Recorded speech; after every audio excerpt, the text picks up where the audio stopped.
Wel, y peth roedd bobl ifanc wedi dysgu sut i weithredu yn anghyfansoddiadol. Nawr roedd hynny'n wers mawr. A diolch i Saunders Lewis am hynny, rwy'n credu.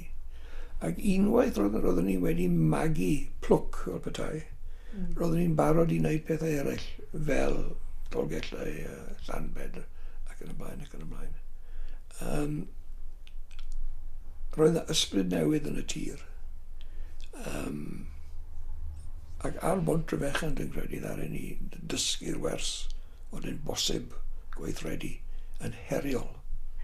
Ac roedd hynny yn wers mawr, achos roedd yn rhyddhau ni mewn ffordd o'r hen safbwynt meddylfryd gwasaidd. Fyddwch chi bod rhaid erbyn popeth.